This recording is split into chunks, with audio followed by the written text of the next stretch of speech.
ইরা ধপ করে মেঝেতে বসে পড়ল। বুক হাহাকার কাটছে। বুকের সন্তানকে হিড়হিড় করে টেনে নিয়ে যাচ্ছে পুলিশ। কোনো মা তা সহ্য করতে পারবে? চোখ ফেটে পানি গড়িয়ে পড়ে মেঝেতে। আমির হাত মুঠো করে ইরার পাশে হাঁটু মুড়িয়ে বসল। কাঁধে হাত রাখতেই ইরা নিজের মাথা আমিরের বুকে গুজে হু হু করে কেঁদে উঠল। আমির নিজেও আটকাতে পারল না নিজের চোখের পানি। গাল বেয়ে নোনা জলের স্রোত বয়ে যাচ্ছে বাপ মায়ের। আদরের সন্তানকে কিডন্যাপার আখ্যা দিয়ে নিয়ে গেল। আমির নিজের ওষ্ঠদায় ভিজিয়ে মাথায় হাত রাখলেন ইরার। ইরা সশব্দে কাঁদছে। বুক চিরে ফেটে আসছে। অসহায় রাখছে ইরার। দিক সারা তিনি। বেলা গড়াল। সূর্য হেলে পড়েছে পশ্চিমের দিকে। ছায়া দ্বিগুণ হল খানিক আগে। জানালার ফাঁক দিয়ে উষ্ণ রৌদ্র ঘরে প্রবেশ করে। তারা থরথর করে কাঁপছে। বুকে বয়ে চলেছে তাণ্ডব। মাথা প্রচুর ভার, যেন কেউ পাথর রেখেছে মাথায়। কেউ চাদর গায়ে দিতেই চোখ খুলে নিল তারা। সায়ন স্মিত হাসি ঝুলিয়ে তাকিয়ে তারার দিকে। তারার চোখ দুটি গর্তে তলিয়ে এসেছে। ১০৪ জ্বর, গা পুড়ে আসছিল। শরীরে শক্তি নেই। একটু পরপর জোরে জোরে কেঁপে কেঁপে উঠছে সে। সায়ন মাথায় আলতো স্পর্শ করল তারার। তারা চোখ বুজিয়ে নিল। এভাবেই কাটল কিছুক্ষণ। সায়ন পাশে বসেই আছে। তারা ঘুমিয়ে গেছে হয়তো। ঘরে প্রবেশ করল সাবিহা। সায়ন দ্রুত হাত সরিয়ে নিল তারার থেকে। সাবিহার মুখ ভার। সে বলল, ভাবি কিছু বলল তোমায় ভাইয়া? না। তুমি ঔষধগুলো নিয়ে আসো, আমি ভাবির পাশে আছি। তুই সাথে সাথে থাকিস। সায়ন বেরিয়ে গেল রুম থেকে। বাড়িতে আর মাত্র ৪ জন। তৈমুর তুর চলে গেছে। তনয়া যায়নি। যাওয়ার জন্য রেডি হয়েছিল, কিন্তু তার যাওয়া হলো না বোনের করুণ হাল দেখে। উত্তর দিকে অজ্ঞান তারাকে পাওয়া গেছে। সবার আগে দেখেছে বাড়ির কাজের মেয়ে জবা। বাগানে ফুল তুলতে গিয়ে ওমন চিত হয়ে তারাকে পড়ে থাকতে দেখে আটকে ওঠে জবা। সাথে ভয়ও পায়। দ্রুত ঘরে গিয়ে সবটা জানান আয়রাকে। আয়রা সায়নকে দিয়ে ঘরে আনান তারাকে। ডাক্তার চেক আপ করে বলেছেন চিন্তার কারণ নেই, ভয় পেয়েছে তাই। ভয় পেয়েছে? কেন? আর ওখানে পড়ে থাকারই বা কারণ কি? বাড়ির কারো কাছেই কিছু পরিষ্কার নয়। তারার যখন জ্ঞান ফেরে তখন তারার জ্বর খুব। গা পুড়ে আসছিল, চোখও খুলতে পারছিল না তারা। সাবিহা বসে পড়ল তারার পাশে। তারা শ্যামলা, কিন্তু তাকে এখন কালো লাগছে। হয়তো জ্বরের জন্য এমন হয়েছে। কিছুক্ষণের মধ্যেই হাজির হলো সায়ন। সাবিহা পাশ থেকে উঠে গেল।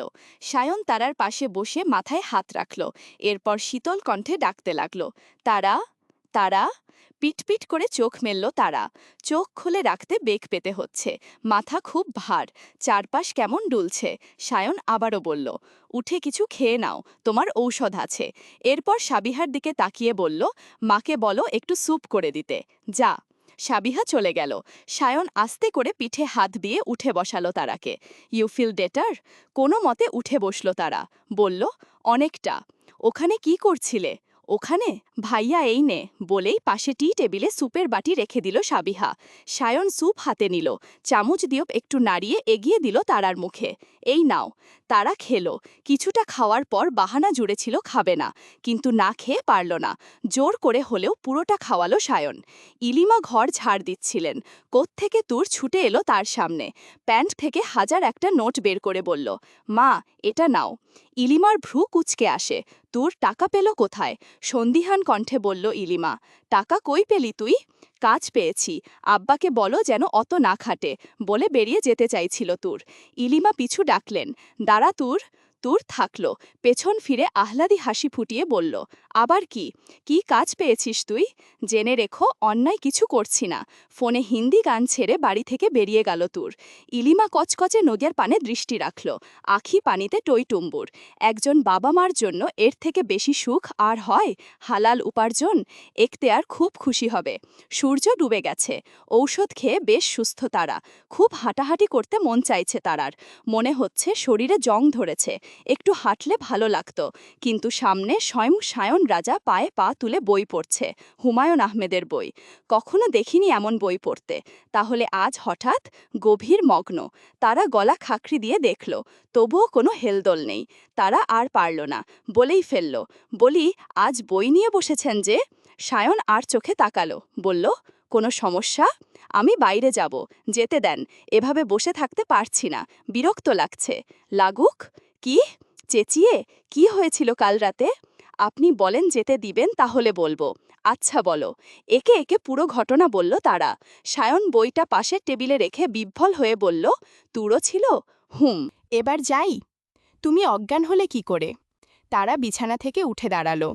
গায়ের ওড়না ঠিক করতে করতে বলল, একজন মহিলাকে দেখে। মহিলা?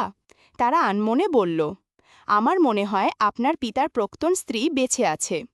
সায়ন চেয়ার ছেড়ে তড়িৎ গতিতে উঠে দাঁড়ালো। ঠোঁট ভিজিয়ে বলল, এটা সম্ভব নয়। তারা ঠোঁট টেনে হাসল, বলল, না হলে নয়। বলেই ঘর থেকে বেরিয়ে গেল তারা। নিজে না মানলেও মন খচখচ করছে সায়নের। কোন মহিলা? আর এই মহিলাকে দেখে আরমানের প্রাক্তনের কথাই বা কেন মনে আসলো তারার?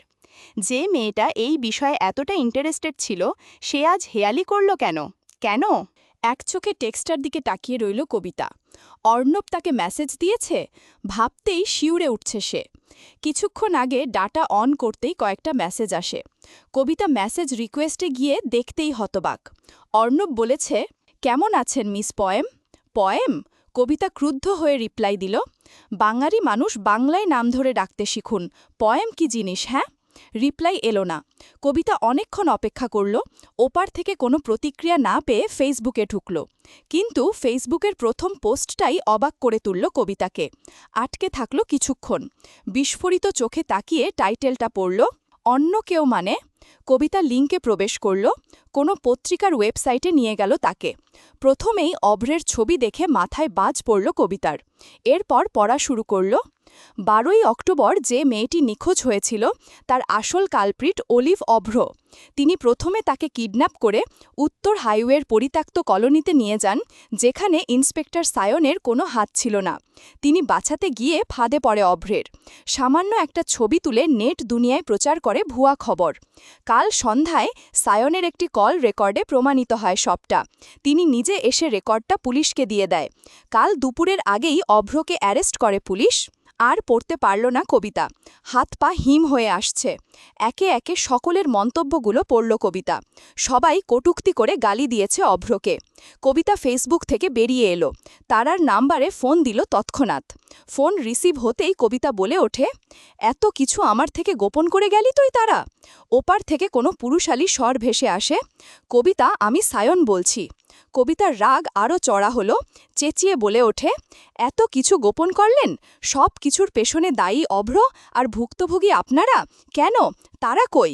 নিউজটা তাহলে পেয়েই গেছ? ও, তাহলে আরও লুকোচুরি আছে? দেখুন দুলাভাই, আপনি কাজটা ঠিক করেন নাই। আমায় জানালে কি আমি কি জানাবো বলতে পারো? সায়নের বিদ্রূপ কণ্ঠে স্তব্ধ হলো কবিতা। পরক্ষণেই সায়ন শান্ত গলায় বলল, তখন পরিস্থিতি আলাদা ছিল। কবিতা নির্লিপ্ত ভঙ্গিতে বলে, তারা কোথায়? বাইরে গেল একটু আগে। আমি রাখছি। সায়ন কিছু বলতে গিয়েও বলল না। ফোন কেটে দিল কবিতা। তারা এগুলা না লুকালেও পারত। ফোন কাটতেই গভীর চিন্তার মধ্যে ঢুকে গেল। কতটা বিকৃত মানুষ অভ্র। ভাবনায় ছেদ পড়ল কারো মেসেজে। পরপর দুটো মেসেজের আওয়াজ কানে আসতেই ফোন হাতে নিল কবিতা। অর্ণব মেসেজ করেছে, সরি মিস, আমি পোয়েমই ডাকবো আপনাকে। কবিতার এবার রাগ দুঃখ মিশে অস্থির লাগছে। বলে কিনা পোয়েম বলবে? বিরাট আকিকার মাধ্যমে আমার নাম রাখা হয়েছে, আপনি এভাবে বলতে পারেন না? এত রাগ? ওকে মিস পোয়েম, পরে কথা হবে। আরে আজীব লোক তো আপনি, তাও পোয়েম পোয়েম বলছেন, লজ্জা থাকা উচিত আপনার। একবার সামনে আসুন। সঙ্গে সঙ্গে রিপ্লাই আসলো, তাহলে আজ কফি স্পে আসুন। মেসেজটা দেখে চোখ ছানা বড়া কবিতার। বলল, মানে? এই যে বললেন একবার সামনে পেলে কি যেন করবেন আপনি, তাই বলছি দেখা করুন। বাই। শুনেন, তাহলে রাজি আপনি? ইতস্তত করছে কবিতা, লিখতে হাত কাঁপছে। বলল, আমার বইয়েই গেছে। বুঝলাম। কি? নীল ক্যাফেতে আসিও, সন্ধ্যা 7টায়। এরপর অর্ণব নেট থেকে বেরিয়ে গেল। কবিতা এখনও বিশ্বাস করতে পারছে না, অর্ণবের মতো খাটাস কিনা তার সাথে মিট করবে। কাউকে বাইরে থেকে জার্জ করা আসলেই উচিত নয়। আর একটা প্রশ্ন হুট করেই মাথায় এলো কবিতার, তার আইডি পেল কই?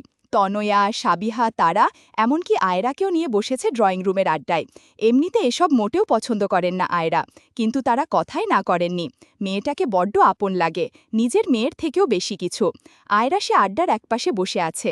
সায়ন নিজে বলে গেছে কাল রাতের কোনো কথা যে তারাকে জিজ্ঞেস না করা হয়। এও বলেছে এ নাকি ডাক্তারের নিষেধাজ্ঞা। এ নিয়ে কোনো প্রশ্ন ওঠেনি এখন অবধি। সাবিহা পয়দাকাল থেকে নিজের বেস্টিগুলার বর্ণনা দিচ্ছে, শুনছে সকলে। কিন্তু তারা তো মিছে মিছে এমন বৈঠক বসায়নি, রয়েছে গুরুতর কারণ। বারবার আর চোখে তারা আয়রার দিকে তাকাচ্ছে। কদিনে তারা বুঝে গেছে আয়রা শান্তিপ্রিয় মানুষ, কম কথা বলেন, নিজের মধ্যে সীমাবদ্ধ থাকতেই তিনি পছন্দ করেন। সাবিহার কথার মাঝেই তারা আয়রাকে শান্ত সারে প্রশ্ন ছুড়ল, আচ্ছা মা, আপনার ছোটবেলায় বন্ধুবান্ধবী ছিল? হঠাৎ এমন প্রশ্নে থতমত খেলেন আয়রা, বিশেষ করে মা ডাকটি শুনে। এরপর ওষ্ঠোদ্বয় প্রসারিত করে বললেন, ছিল তো। আচ্ছা, আপনার আর বাবার কি বিয়ের আগে বন্ধুত্ব ছিল? আয়রা ফিক করে হাসল, মুখে লজ্জা ওনার। বললেন, না, অ্যারেঞ্জ ম্যারেজ আমাদের। পরের প্রশ্ন করার আগেই সায়ন সেখানে উপস্থিত, তাড়াহুড়ো করছে। পরনের শার্টটা একটু ভিজে। বলল, তারা একটু উপরে যাবে? এক পলক সকলের দিকে তাকিয়ে চলুন বলে চলতে লাগল তারা। প্রথম সিঁড়িতে পা রাখতেই তারা বলল, শার্ট ভেজা কেন আপনার? হাত মুখ ধুয়ে তোয়ালে পাইনি, কই রাখছ? তারা এক প্রকার ছুটে উপরে গেল। রুমে ঢুকে ব্যালকনির গ্রিল থেকে তোয়ালক নিয়ে আসবে অমন সময়ে সায়ন ওখানে হাজির। তারা ভ্রু কুচকে তোয়ালে এগিয়ে দিলে সায়ন এক পা করে এগিয়ে আসে। তারা পেছোয়। সায়ন এগোতে এগোতে ব্যালকনির রেলিংয়ে ঠেকে তারা আটকে যায়। ডান হাত দিয়ে রেলিং খিচে নেয় তারা, আটকে যায়। ডান হাত দিয়ে রেলিং খিচে নেয় তারা। সায়ন কম হলেও এক হাত দূরে, বুক অলরেডি ধূপধাপ আওয়াজ তুলছে। সায়ন এক টানে তারাকে নিজের বুকে মিশিয়ে নেয়। উষ্ণ গরম বুকে মাথা ঠেকে তারার। সায়নের প্রতিটা হৃৎস্পন্দনের আওয়াজ কানে বাজছে। কি করছেন? অস্ফুট স্বরে করল তারা। এতে সায়নের কোনো হেলদোল নেই। দু হাতে তারার মাথা আরও গুজিয়ে দিল সায়ন। তারার হৃৎস্পন্দন বাড়ছে, পা দুটি ক্রমশ অসাড় হয়ে আসছে। সায়ন নিশালো কণ্ঠে বলে, কি বলেছিল আরমান চৌধুরী? তারা চোখ খিচে বন্ধ করে নেয়। আনমনে বলে ওঠে, একটি ফাইল দিয়েছিলেন। আর সেটা কি? একটি কাজের। তারা বুক থেকে সরে আসতে চাইলেই সায়ন বলে, এখন কয়টা বাজে? ৮টা তো। রাত 10টা পর্যন্ত সায়ন ভদ্র ছেলে, তারপর? বাদবাকি কথার আগেই সায়নকে ছিটকে দূরে সরিয়ে দিল তারা। এক দণ্ড না দাঁড়িয়ে ছুটে বাইরে চলে এলো। তখনই ও ঘরের পাশ দিয়ে যাচ্ছিলেন আরমান, মাত্র অফিস শেষে ফিরেছেন। তারা স্পিড কন্ট্রোল করতে না পেরে হুমড়ি খেয়ে পড়ে গেল। লোকটি দাঁড়িয়ে থাকলেও বাম পাশে কাত হয়ে পড়ে গেল তারা, কাঁধে লেগেছে। আরমান গম্ভীর কণ্ঠে বলল, দেখে দৌড়াতে পারো না? তারা চুপ করে কাঁধে হাত ডলছে। বিদ্রুপ স্বরে বলে, আপনি দেখে হাঁটতে পারেন না?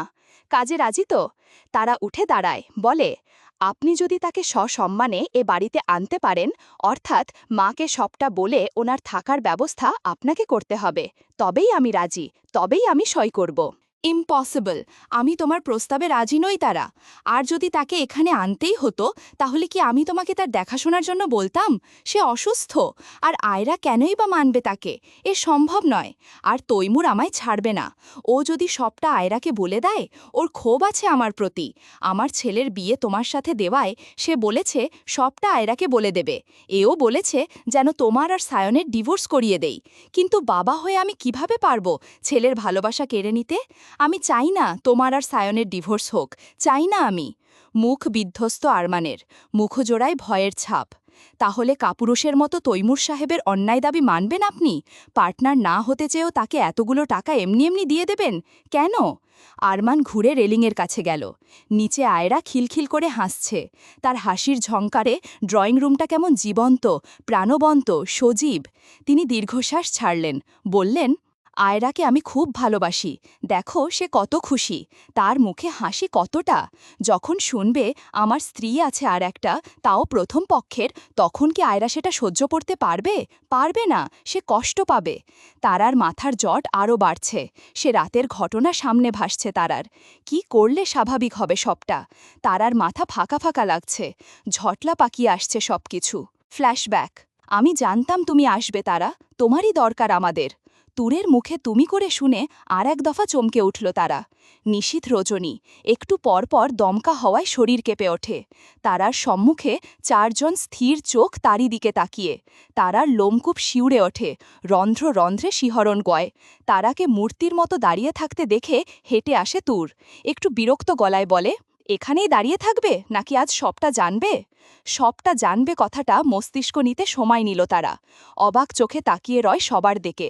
এগিয়ে আসে আরমান, মুখে অপরাধবোধ। এগিয়ে আসে তৈমুর, মুখ থমথমে।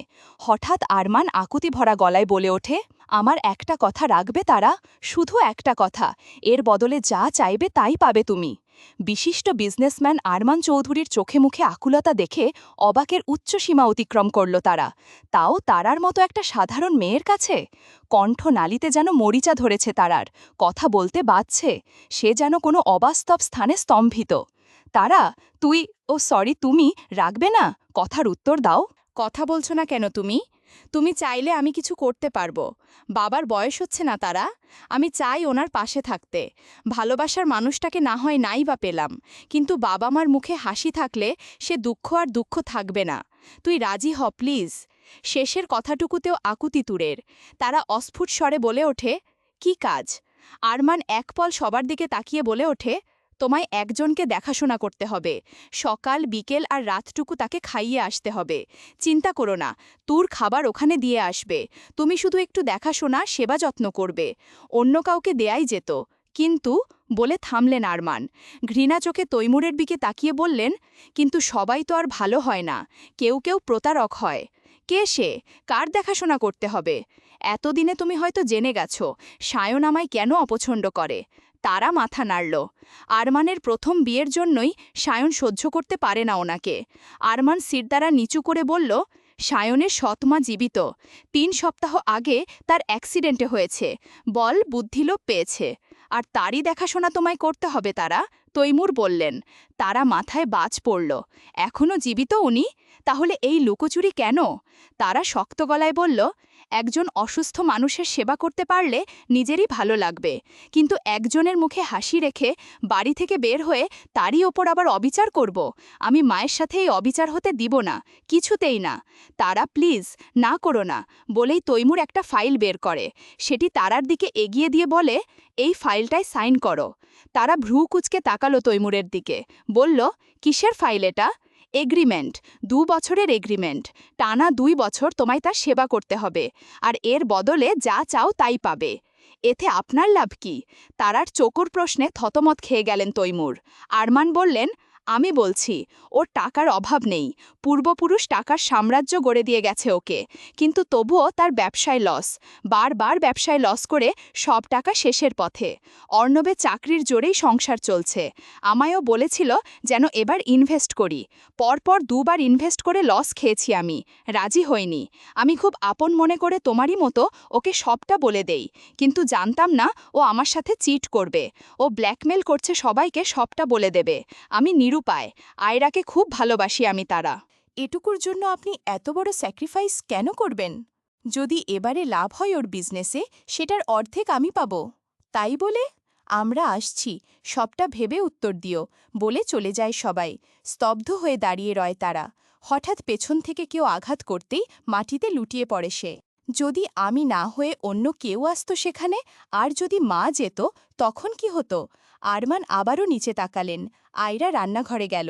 সে বলল, দরজায় আওয়াজ পেয়েছিলে? আমি তোরকে বলেছিলাম কাল রিসেপশন পার্টির আগেই যেন ও তোমায় এমন কিছু একটা বলে মনে সন্দেহের সৃষ্টি করে। ও ঠিক তাই করল। রাতে যে তোমার ঘুম হবে না তার নিশ্চয়তা ওই দিয়েছে আমায়। দরজার হালকা আওয়াজ ওই করেছে। আর আমি যদি বলি মা সবটা মানবে, এ বাড়িতেই থাকবেন ভদ্রমহিলা, তাহলে তাহলে কি আর কোনো সমস্যা থাকে? আরমান চমকে উঠলেন, পিছু ফিরে বললেন, কি বলছো এসব তুমি? আপনার মত চাইছি, রাজি কিনা বলুন। ঠোঁট খিঁচে মাথা নাড়িয়ে বোঝালেন আরমান, সে রাজি। তারা স্মিথ হেসে বলে, খেতে আসুন, অনেক রাত হলো। তারা চলে গেল নিচে। আরমান বুকে হাত গুজে স্বস্তির শ্বাস ফেললেন। আয়রা পারবে তো আরমানকে ক্ষমা করবে? খাওয়ার টেবিলে বসেছে সবাই। জবা সবাইকে বেড়ে দিচ্ছে। টেবিলের এ মাথায় সায়ন বসে, তার ওপর প্রান্তে বসে আছে তারা। সায়ন উসখুস করছে, সে যেন বারবার চাইছে তারা তাকাক তার দিকে, কিন্তু তারা খাওয়ায় মগ্ন, তাকালো না একবারও। আয়রা লক্ষ্য করতেই কড়া গলায় বললেন, সায়ন, তুমি তো নিজেও ঠিকমতো খাচ্ছ না, অন্য কেউ খেতে দিচ্ছ না, কিছু লাগবে? আয়রার কথায় সবাই তাকালো সায়নের দিকে। সায়ন মাথা চুলকে বলল, না কিছু না। আবারও সবাই খাওয়ায় মনোনিবেশ করল। খানিক পর তারা সায়নের দিকে তাকাতেই সায়ন মুচকি হাসল। সায়নের হঠাৎ হাসি দেখে তারা চোখ বড় বড় করে তাকালো সেদিকে, মুখ উঁচিয়ে বোঝালো, কি হয়েছে? সায়ন 2 হাত ওপরে করে দেখালো। তারা হাত দেখে কিছু বুঝতে পারল না। তারা না বুঝতে পারায় সায়ন বিরক্তি নিয়ে হাত নামালো। তারা তাকিয়েই। তার একটু পর সায়ন মুখ দিয়ে 10-এর মতো কিছু বোঝালো। এরপর ঘড়ির দিকে দেখালো। তারা তাও বুঝল না। লোকমা মুখে দেওয়ার আগেই খক করে কেসে উঠল তারা। তারা বুঝেছে। মনে পড়ল সায়নের বেলকনিতে বলা কথাগুলো। রাত 10টার আগ পর্যন্ত সায়ন গুড বয়। তারপর কি বোঝাতে চাইল সায়ন? তারা মুখে রাগী ফেস নিয়ে তাকালো সায়নের দিকে। সায়ন আবারও মুচকি হাসল। সবটা বুঝে উঠতেই কাশি হতে লাগল তারার। আয়রা ব্যস্ত স্বরে বললেন, পানি নাও।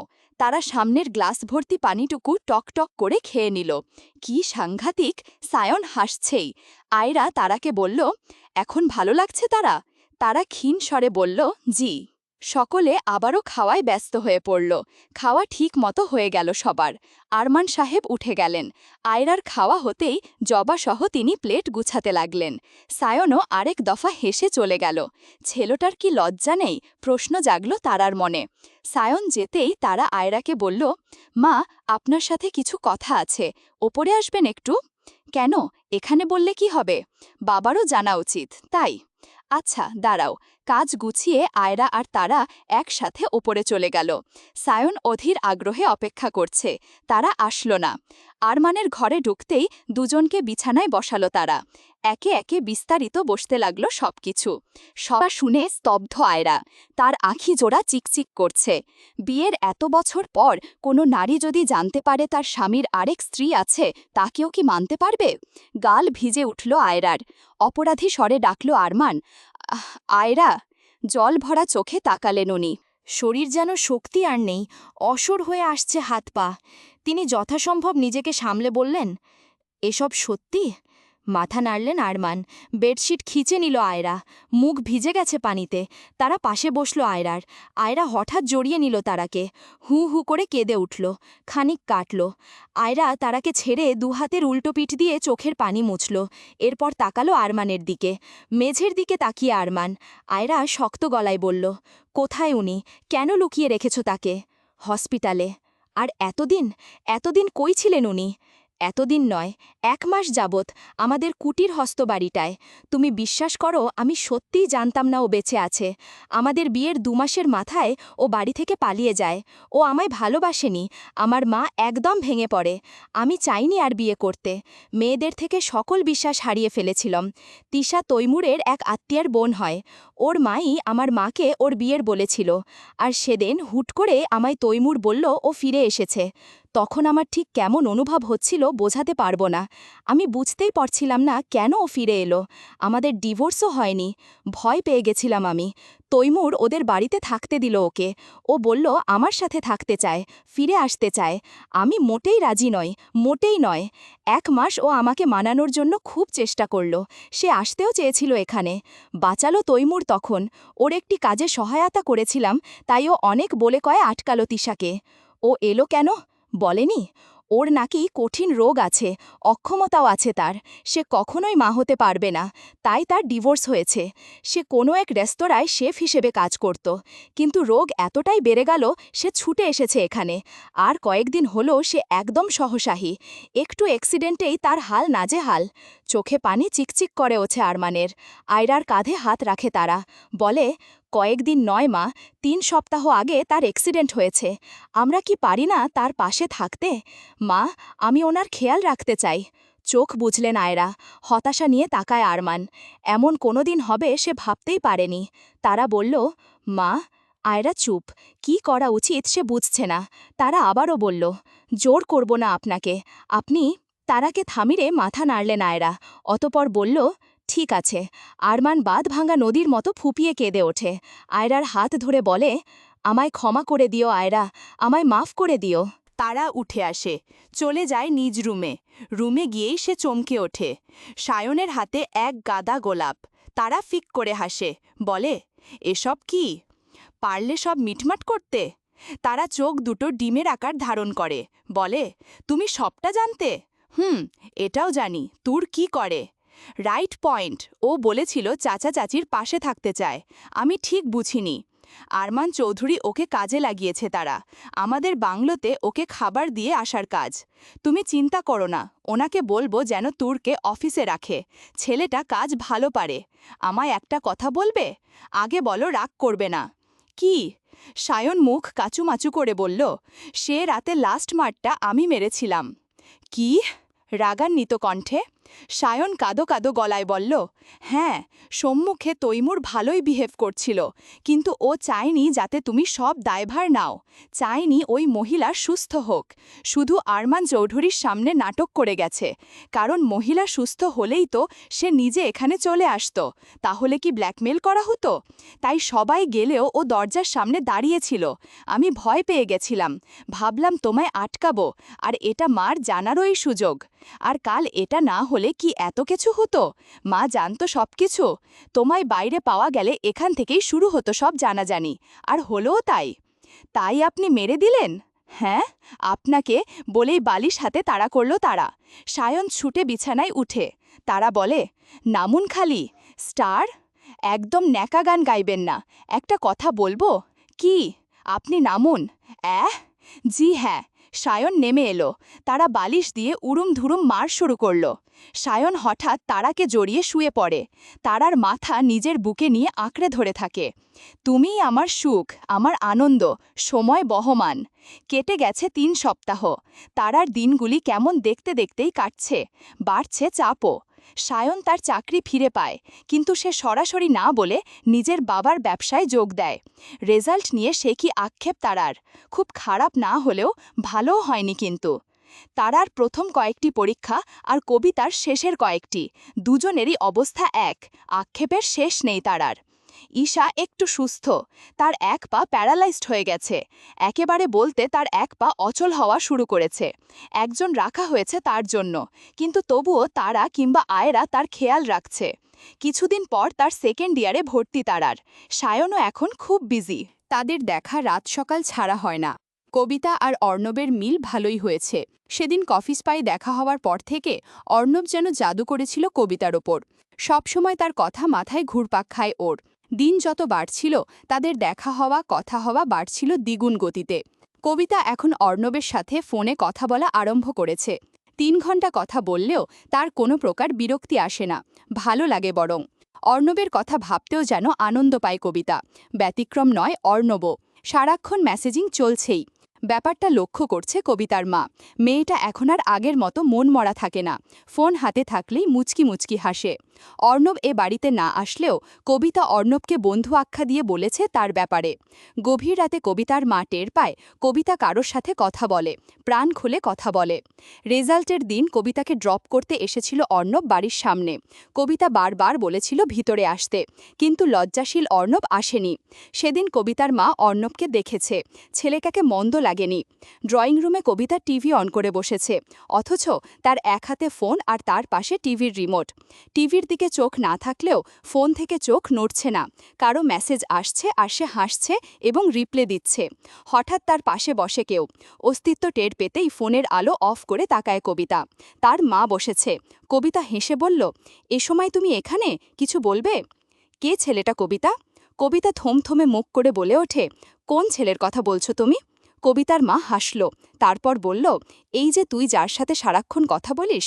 কবিতা মুহূর্তে তোতলানো শুরু করল। তার মস্তিষ্ক বিপদের সংকেত বুঝল না। সে আমতা আমতা করে বলে, কই, কে আবার? সত্যিই কেউ নেই তোর? তাহলে এই যে রাতে কত কত কথা বলিস, তারপর এই যে মেসেজ তোকে দিচ্ছিল, এগুলো তো কেউ না, তাই না? অদ্ভুতভাবে এগুলো তোর ফোনে আসছিল না? কবিতা তপ্ত শ্বাস ছাড়ল, বিরক্তের ভান ধরল। মা, তুমিও না। ছেলেটাকে পছন্দ তোর না রে? এবারে কবিতা সোফা থেকেই উঠে পড়ল।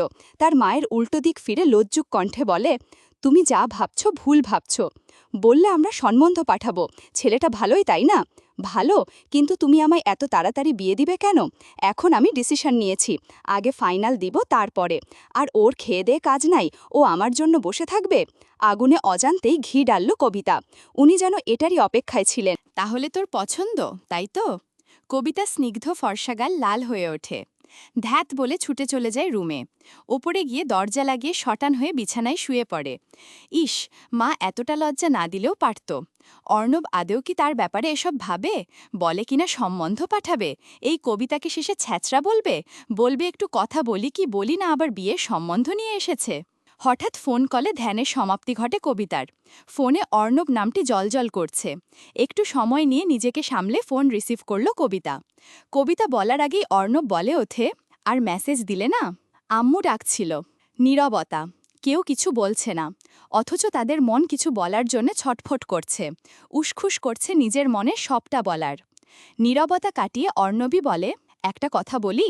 কিছুক্ষণ সময় নিয়ে কবিতাও বলে ফেলল, আমি একটা কথা বলি? ওকে ফাইন, আগে তুমি বলো। না না, আপনি তো আগে বলতে চাইছিলেন, বলুন। কবিতার কথার পরপরই ফোনের ওপার থেকে শব্দ করে ওঠে কিছুর, যেন কেউ ফোনটা কেড়ে নিল এমন। এবারও কিছু বলার আগেই ওপার থেকে কাট কাট গলায় বলে ওঠে কেউ, এই মেয়ে তুমি কে বলো তো? দিন রাত খেয়ে না খেয়ে ও তোমার সাথে কথা বলে কেন? হ্যাঁ, অফিসের কাজেও তেমন মন নেই অর্ণের। তুমি কি ওর ক্যারিয়ার নষ্ট করেই শান্ত হবে? এপারে থমকে গেল কবিতা। মহিলার আওয়াজ স্পষ্ট। কবিতার চোখে অজান্তেই নোনা জল বাসা বাঁধে। কথাগুলো হৃদয়ে গভীর হানা দিল যেন। কবিতা চুপ দেখে মহিলাটি ফের বলতে আরম্ভ করে, এত কথা, এত মেসেজ, কে হয় অর্ণব তোমার? কবিতার গলায় দলা পাকিয়ে আসছে, বুক ফেটে আসছে। অস্ফুট স্বরে বলে, জাস্ট জাস্ট জাস্ট ফ্রেন্ড? এটাকে জাস্ট ফ্রেন্ড বলে? জাস্ট ফ্রেন্ডের সাথে নিশ্চয়ই কেউ দিনরাত পরে পরে কথা বলে না। ভালোবাসো অর্ণবকে? শেষের প্রশ্নে অবাক করে তুলল কবিতাকে। শুকনো ঠোক গিলল কবিতা। পাশে অর্ণব চুপ করে আছে। অর্ণবের শ্বাস প্রখর। কবিতা নিশ্চিত পাশে বসে অর্ণব। আরও দ্বিধাদ্বন্দ্ব ঘিরল তাকে। কিয়ৎক্ষণ অপেক্ষা করেই আবারও মহিলাটি বলে ওঠে, কাঁদছ? বলি, এতই যখন ভালোবাসো তখন বিয়ে করে নিলেই তো পারো। তোমার জন্য আমার ছেলেটা কেমন আগোছালো হয়ে যাচ্ছে দিনকে দিন। আর কত গুছাবো আমি? বিয়ে করে এসে সামলাও তো তোমার অর্ণবকে। আবারও চোখ পানিতে ভরে ওঠো কবিতার। এ পানি আনন্দের পানি। কবিতার ঠোঁট প্রসার হয়। অনিতা, অর্ণবের মা, আবারও বলল, অর্ণব সব বলেছে। অভ্রের ব্যাপারেও বলেছে ও। আমার ছেলের বউ হতে সমস্যা নেই তো তোমার? এবার একরাশ লজ্জা ছেয়ে গেল কবিতার মুখে। অর্ণব সব বলেছে? কবিতা হাসল। সে দৌড়ে গিয়ে মায়ের হাতে ফোন দিয়ে ইশারায় কথা বলতে বলে দৌড়ে পালালো রুমে। আকস্মিক ঘটনায় কিছু বুঝলেন না তিনি, কিন্তু ফোনের অপর প্রান্ত থেকে কারো কথার আওয়াজে তিনি ফোন কানে দেয়। বৌমা, বোবা হয়ে গেলে নাকি? কবিতার মা ক্ষীণ স্বরে বললেন। জি, কে? অনিতা হো হো করে হাসে, বলে, আপনি কবিতার মা? মেয়ে এত লাজুক আপনার? তা ব্যান হবেন আমার? কবিতার মা না বুঝেই বলে, মানে? সাজানো হচ্ছে কবিতাদের 3 তলা বাড়িটা। বেশ জাঁকজমক আয়োজন করেছে। বাড়ির সামনে বেশ লম্বা রাস্তা, পুরোটা লাল নীল মরিচ বাতিতে সাজানো। সেদিনই অর্ণবরা কবিতাকে দেখতে চলে আসে। তাদের পছন্দ হয় কবিতাকে। আজ কবিতা অর্ণবের এনগেজমেন্ট। পুরো বাড়ি গাধা গোলাপে সজ্জিত একদম। তারা সেজেছে খুব। সাদার ওপরে পাথর পরা একটা গর্জিয়াস শাড়ি পরেছে তারা। এখন কবিতাকে সাজাতে ব্যস্ত সে। এরই মধ্যে অর্ণবরা চলে আসে। কবিতাকে নীল লেহেঙ্গা পরানো হলো। অসম্ভব সুন্দর লাগছে তাকে। তারা কবিতার মুখশ্রীতে আলতো ছুঁয়ে বলে, খুব সুন্দর লাগছে আমার কবিকে। কবিতা লজ্জা পেল। তারা হেসে কবিতাকে নিয়ে গেল নিচে। সন্ধ্যার আগ মুহূর্ত। হালকা অন্ধকারে মরিচবাতির আলোয় পুরো জায়গাটা সুন্দর লাগছে। কবিতাকে অর্ণবের সাথে দাঁড় করিয়ে একটু দূরে দাঁড়ায় তারা। বারবার হাতের ঘড়ি দেখছে সে। এতক্ষণে সায়নে চলে আসার কথা, তাহলে সে এখনো নেই কেন? লোকটা শুধরাবে না। পার্টি জমে উঠল। সকল আত্মীয় চলে এসেছে। হঠাৎ কেউ বলে ওঠে, আমার শুকতারা কই, দেখছি না তো। উপস্থিত সকলে তাকালো সেদিকে। হাতে ওয়াচ ঠিক করতে করতে বলল সায়ন। তারা রিয়্যাক্ট করতে চেয়েছিল, কিন্তু সুখ তারা শুনে থেমে গেল সে। তন্দা মেরে দাঁড়িয়ে রইল। সায়ন তার নিকট এলো, বলল, তুমি এখানে? পুরো বাড়ি খুঁজে এলাম। অবশেষে সুখ তারার দেখা। কবিতাও হেসে ফেলে। একটু পরেই তার এনগেজমেন্ট হয়ে যায়।